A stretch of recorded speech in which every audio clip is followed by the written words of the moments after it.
सभी भाइयों का मेरा प्यार भरा नमस्कार।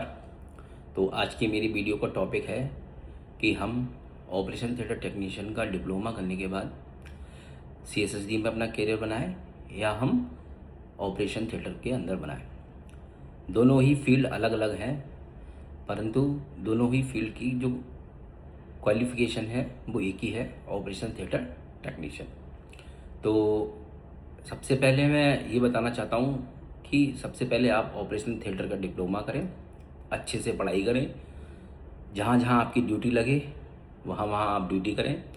जैसे आपकी ड्यूटी ऑपरेशन थिएटर में लगती है तो ऑपरेशन थिएटर में प्रॉपर तरीके से ड्यूटी करें, वहाँ पे अपना काम सीखें।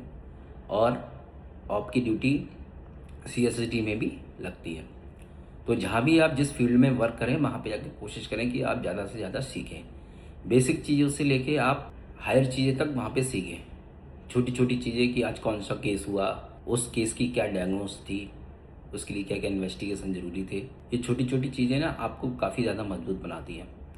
ऐसे ही आपकी अगर सीएसएसडी में ड्यूटी लगती है तो आप सीएसडी में वर्क करें अच्छे से, वहाँ का वर्क फ्लो समझें, वहाँ का सारा प्रोसेस समझें, कैसे इंस्ट्रूमेंट आते हैं, कैसे डिकंटामिनेशन करा जाता है उनका, कैसे क्लीनिंग करी जाती है, कैसे असेंबलिंग करी जाती है और कैसे हम उसको विजुअलाइजेशन करते हैं। तो ये सब आप पढ़ाई अच्छे से करने के बाद, अपना 2 साल का डिप्लोमा कंप्लीट करने के बाद आप कोशिश करें, मैंने पिछली वीडियो में बताया था कि 500 बेडेड से ऊपर हॉस्पिटल में आप ड्यूटी करें।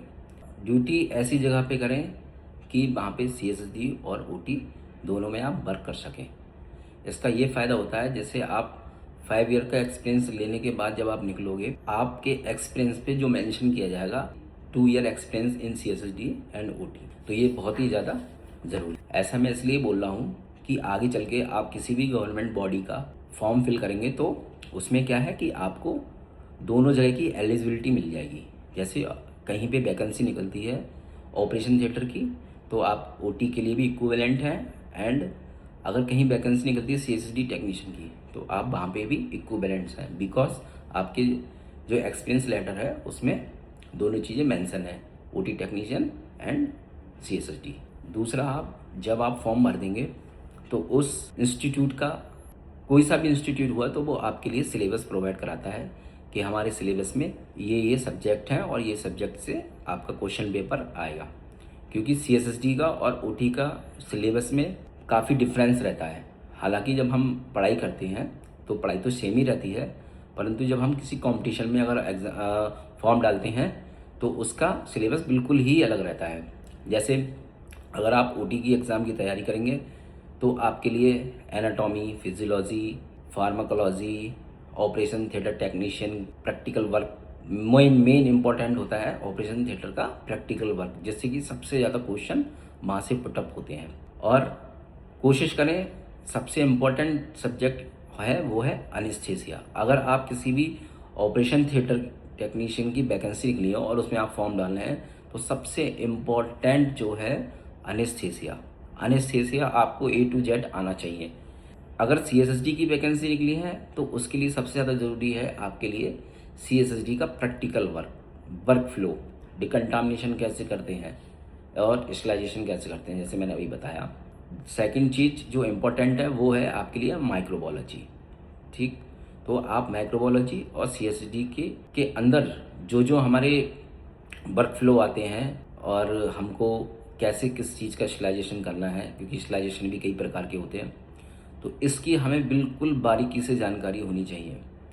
जब आपको operation theatre technician and OT दोनों की जानकारी अच्छे से हो जाएगी, एक सेकंड चीज़ आती है जो अदर सब्जेक्ट से क्वेश्चन आते हैं। क्योंकि हम कहीं पे भी फॉर्म भरें तो वहाँ पे 75% या 80% हमारे सब्जेक्ट से पूछा जाता है और जो 20% बचा हमारा वो अदर सब्जेक्ट से आता है। जैसे रीजनिंग हो गई, मैथ हो गई, जनरल नॉलेज हो गई और हमारी अवेयरनेस जीके। तो इसकी जानकारी भी होना आपके लिए बहुत ज़्यादा ज़रूरी है, क्योंकि जो हमारा सिलेक्शन होता है वो हमारा अदर सब्जेक्ट ही कराता है। जैसे मैंने भी कई जगह पहले फॉर्म भरता था तो मेरा कभी 5 नंबर से, कभी 10 नंबर से, फिर लास्ट में आके तो मेरा 1-1, 2-2 नंबर से रह जाता था। उसके लिए मैंने अदर सब्जेक्ट पे सबसे ज़्यादा फोकस किया, खासकर मैंने मैथ, रीजनिंग और जनरल नॉलेज पे सबसे ज़्यादा किया था। क्योंकि जो मेरा सिलेक्शन हुआ है वो मेरा अदर सब्जेक्ट मेरा मजबूत होने के कारण ही हुआ था। तो मेरा आपसे कहना है अपना सब्जेक्ट भी पढ़ें और अदर सब्जेक्ट की भी जानकारी रखें, वो आपको बहुत ही ज़्यादा ज़रूरी है। अदर सब्जेक्ट की जानकारी OT technician and CSD technician दोनों के लिए बहुत ही ज़्यादा इम्पॉर्टेंट है। सबसे पहले जहाँ मैंने जॉब स्टार्ट की थी बरेली से, रोहिलखंड मेडिकल कॉलेज से, तो वहाँ पे ऑपरेशन थिएटर एंड सीएसडी दोनों पास पास में थी। तो हमारी ड्यूटी सीएसडी में भी लगती थी, ऑपरेशन थिएटर में भी लगती थी। इसका मुझे सबसे ज़्यादा अपनी लाइफ में अपने कैरियर में एडवांटेज मिला, क्योंकि जब मेरा एक्सपीरियंस लेटर बना था तो उस पर दोनों चीज़ मेंशन थी, ऑपरेशन थिएटर एंड सीएसडी। दूसरी चीज़ ये है कि ऑपरेशन थिएटर की वैकेंसी और सीएसडी की वैकेंसी, देखो मैं ये बताना चाहता हूँ, ओटी टेक्नीशियन की वैकेंसी किसी भी गवर्नमेंट बॉडी में सबसे ज़्यादा आती है। हालांकि सीएसडी की वैकेंसी बहुत कम होती हैं, और सपोज दैट कहीं पे अगर 100 ओटी टेक्नीशियन की वैकेंसी निकली है तो सीएसडी की मैक्सिमम 10 या 5 ही वैकेंसी निकलती है। परंतु ओटी के अंदर थोड़ा कंपटीशन ज़्यादा रहता है और सीएसडी के अंदर कंपटीशन कम रहता है। तो आप अपने कैरियर के लिए सीएसडी के बारे में सोच सकते हैं। अच्छा, दोनों की बुक्स अलग अलग होती हैं तैयारी करने की। अगर आपको बुक्स के बारे में जानकारी लेनी है तो आप मुझे कमेंट करके मुझे बताएं, या आपके पास मेरा नंबर होगा तो उससे मुझे कांटेक्ट करें, ताकि मैं आपको अच्छी बुक्स होती हैं उसकी जानकारी आपको बता सकूं, जो कि आपको सिलेक्शन के लिए बहुत ही ज़्यादा मदद करेंगी। चूँकि मैं अभी प्रेजेंट टाइम में सीएसडी में वर्क करता हूं, तो सीएसडी से रिलेटेड आपको कुछ भी पूछना हो, कुछ भी सिलेबस चाहिए, या सीएसडी के ऊपर मैं आपको एक सेपरेट वीडियो बनाऊं, तो वो भी मैं आपको एक सेपरेट वीडियो बना के दे दूंगा। और आप अपनी पढ़ाई को मेहनत से करो। अगर आपका 2 ईयर का डिप्लोमा है तो बिल्कुल अच्छे से पढ़ाई करो, उसके बाद आप जॉब करो, अच्छी जगह जॉब करो, और कोशिश करो कि 500 वेटेड से ऊपर हो। मैं बार बार इसलिए बोलता हूँ क्योंकि मेरे कई सारे फ्रेंड ऐसे हैं जो फॉर्म ही नहीं भर पाते हैं। क्यों? क्योंकि उनके पास एक्सपीरियंस तो है, 5 साल का भी है, 10 साल का भी है, और लेकिन 500 वेटेड से ऊपर का नहीं, किसी प्राइवेट हॉस्पिटल में छोटे से हॉस्पिटल में किया उन्होंने, तो जिसकी वजह से वो फॉर्म डाल नहीं पाते हैं। तो इसलिए इस बात का विशेष ध्यान रखो। कुछ स्टूडेंट होते हैं, पूछते हैं कि सर हमारा ऑपरेशन थिएटर में क्या वर्क रहेगा, क्या हमको ऑपरेशन असिस्ट कराना है या कुछ हमें और वर्क करना है। तो मैं उनको बताना चाहता हूँ कि ओटी टेक्नीशियन का जो मेन वर्क है ऑपरेशन थिएटर के अंदर, मोस्टली जगह, मैं सारी जगह की बात नहीं कर रहा हूँ, मोस्टली जगह अच्छी जगह पे एनेस्थीसिया साइड से रहता है। तो वहाँ पे क्या है कि हमको ओटी के अंदर जो देखना है, सारे हमारे मॉनिटर्स देखना है, मॉनिटर्स को वॉच करना है, सारे इक्विपमेंट्स को हमको देखना है जितने भी हमारे ओटी के अंदर हैं। जैसे एनेस्थीसिया वर्क स्टेशन हो गया, कॉटरी मशीन हो गई, सक्शन मशीन हो गई, और हाँ सबसे ज़्यादा ज़रूरी रहता है कि लेप्रोस्कोपिक मशीन को देखना। ठीक है, देखना मतलब उसका आपको A to Z वर्क आना चाहिए कि कहाँ से हमारा स्टार्ट होगा, कहाँ से हमारा CO2 सिलेंडर कनेक्ट होगा, कहाँ से फ्लोमीटर कनेक्ट होगा। आपको लेप्रोस्कोपिक की पूरी जानकारी होनी चाहिए अगर आपको अच्छा टेक्नीशियन बनना है तो। दूसरा, आपकी ओटी टेबल के बारे में जानकारी होनी चाहिए कि कहाँ से हमारा हेड अप होगा, कि लेग डाउन होंगे, कहाँ से फ्लोवर पोजीशन बनेगी, कैसे लैटरल पोजीशन बनेगी, ये आपको जानकारी होना बहुत ज़्यादा ज़रूरी है। कई भाई ऐसे होते हैं, पूछते हैं कि ओटी में कितनी सैलरी मिलती है और सीएसडी में कितनी सैलरी मिलती है। तो मैं उनको बताना चाहता हूँ कि जो ऑपरेशन थिएटर का पे लेवल होता है वो ज़्यादा होता है और सीएसडी का पे लेवल कम होता है।